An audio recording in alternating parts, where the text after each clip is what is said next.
반갑습니다. 성도 여러분, 3월 27일 금요일 부산진 오늘의 묵상입니다. 오늘 저희 함께 나누실 말씀은 요한복음 17장 1절부터 16절까지의 말씀입니다. 예수께서 이 말씀을 하시고 눈을 들어 하늘을 우러러 이르시되 아버지여 때가 이르렀사오니 아들을 영화롭게 하사 아들로 아버지를 영화롭게 하게 하옵소서. 아버지께서 아들에게 주신 모든 사람에게 영생을 주게 하시려고 만민을 다스리는 권세를 아들에게 주셨음이로소이다. 영생은 곧 유일하신 참 하나님과 그가 보내신 자 예수 그리스도를 아는 것이니이다. 아버지께서 내게 하라고 주신 일을 내가 이루어 아버지를 이 세상에서 영화롭게 하였사오니 아버지여 창세전에 내가 아버지와 함께 가졌던 영화로서 지금도 아버지와 함께 나를 영화롭게 하옵소서. 세상 중에서 내게 주신 사람들에게 내가 아버지의 이름을 나타내었나이다. 그들은 아버지의 것이었는데 내게 주셨으며 그들은 아버지의 말씀을 지키었나이다. 지금 그들은 아버지께서 내게 주신 것이 다 아버지로부터 온 것인 줄 알았나이다. 나는 아버지께서 내게 주신 말씀들을 그들에게 주었사오며 그들은 이것을 받고 내가 아버지께로부터 나온 줄을 참으로 아오며 아버지께서 나를 보내신 줄도 믿었사옵나이다. 내가 그들을 위하여 비옵나니 내가 비옵는 것은 세상을 위함이 아니요 내게 주신 자들을 위함이니이다. 그들은 아버지의 것이로소이다. 내 것은 다 아버지의 것이요 아버지의 것은 내 것이온데 내가 그들로 말미암아 영광을 받았나이다. 나는 세상에 더 있지 아니하오나 그들은 세상에 있사옵고 나는 아버지께로 가옵나니 거룩하신 아버지여 내게 주신 아버지의 이름으로 그들을 보전하사 우리와 같이 그들도 하나가 되게 하옵소서. 내가 그들과 함께 있을 때에 내게 주신 아버지의 이름으로 그들을 보전하고 지키었나이다. 그 중에 하나도 멸망하지 않고 다만 멸망의 자식뿐이오니 이는 성경을 응하게 함이니이다. 지금 내가 아버지께로 가오니 내가 세상에서 이 말을 하옵는 것은 그들로 내 기쁨을 그들 안에 충만히 가지게 하려 함이니이다. 내가 아버지의 말씀을 그들에게 주었사오매 세상이 그들을 미워하였사오니 이는 내가 세상에 속하지 아니함 같이 그들도 세상에 속하지 아니함으로 인함이니이다.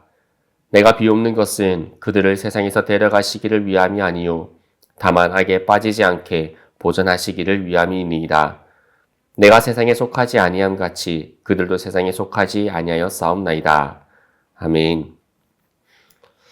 여러분, 누군가 나의 이름을 불러 기도해 준다는 것이 어떤 의미인지 생각해 보신 적이 있으십니까?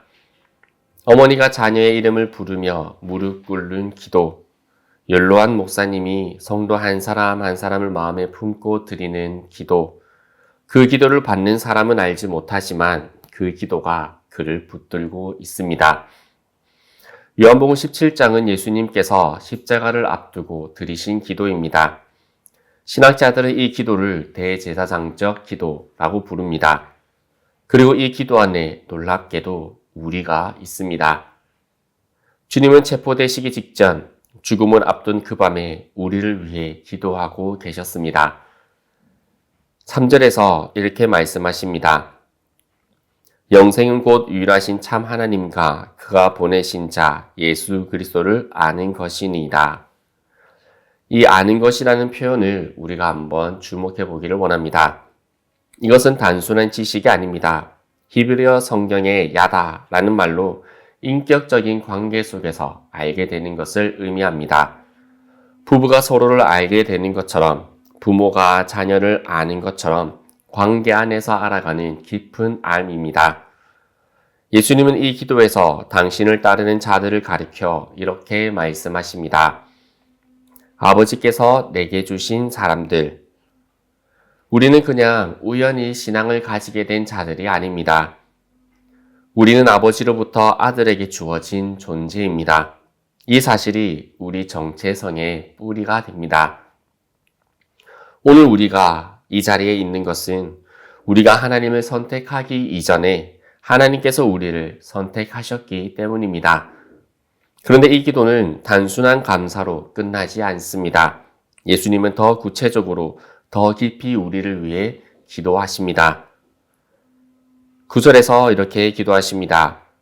내가 그들을 위하여 비옵나니 내가 비옵는 것은 세상을 위함이 아니요 내게 주신 자들을 위함이니이다. 세상을 위해서가 아니다라는 말이 냉정하게 들릴 수도 있지만 이 표현의 핵심은 배제되어짐이 아니라 구체성을 보여줍니다. 예수님은 막연히 모든 사람을 위해 기도하신 것이 아니라 특정한 이름들, 얼굴들, 한 사람 한 사람을 마음에 품고 기도하셨던 것입니다. 그 기도 안에 우리가 있는 것입니다. 11절에서 주님은 거룩하신 아버지여 내게 주신 아버지의 이름으로 그들을 보전하사 우리와 같이 그들도 하나가 되게 하옵소서 라고 기도합니다. 이 보전, 이것은 보호의 언어입니다. 예수님은 당신의 백성이 이 세상에서 무너지지 않도록, 흩어지지 않도록 아버지의 이름 안에 붙들어 달라고 기도하셨습니다. 마틴 로이드 존스 목사님은 이 본문을 이렇게 말합니다. 그리스도인은 세상에서 고독한 외인이 아니다. 그는 기도로 둘러싸인 존재이다. 아들의 기도, 그리고 성령의 기도가 그를 감싸고 있다. 우리가 인생의 어느 떤 계절에 있든지 예수님의 기도 안에 우리의 이름이 있었다는 사실은 변함이 없습니다. 그렇다면 이 기도를 받은 우리는 어떤 존재로 살아가야 되겠습니까? 예수님은 그 정체성을 이렇게 말씀하십니다. 14절과 16절에 말씀하십니다. 내가 아버지의 말씀을 그들에게 주었사오매 세상이 그들을 미워하였사오니 이는 내가 세상에 속하지 아니함 같이 그들도 세상에 속하지 아니함이니이다. 내가 세상에 속하지 아니함 같이 그들도 세상에 속하지 아니하나이다. 예수님은 2번이나 그것을 반복하십니다. 그런데 15절을 보면 내가 비옵는 것은 그들을 세상에서 데려가시기를 위함이 아니요 다만 악에 빠지지 않게 보전하시기를 위함이니이다 라고 하십니다. 예수님은 우리를 세상에서 꺼내달라고 말씀하시지 않으셨습니다. 주님은 아버지께 기도하기를 세상 안에서 지켜달라고 기도하셨습니다. 이것이 대제사장적 기도의 핵심입니다. 신앙은 세상으로의 도피가 아닙니다. 세상 한복판에서 세상에 물들지 않고 세상을 향해 빛으로 서는 것입니다. 그리고 주님께서 공동체 안에서 하나가 되게 해달라라는 말씀처럼 우리는 공동체 안에서 그 신앙을 지켜나가야 하는 것입니다. 여러분 지금 어떤 자리에 계십니까? 직장에, 가정에, 관계 안에, 교회 안에 그 자리가 바로 예수님께서 기도로 파송하신 자리입니다. 세상에 속하지 않았지만 세상 안에 이것이 바로 우리의 정체성입니다. 우리는 같은 세상을 다르게 사는 자들입니다. 히브리서 7장 25절은 이렇게 말합니다.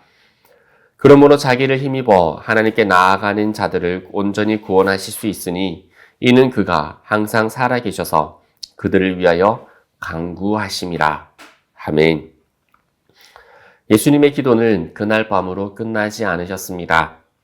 그분은 지금도 살아계셔서 우리를 위해 간구하고 계시고 성령께서도 말할 수 없는 탄식으로 기도하고 계십니다.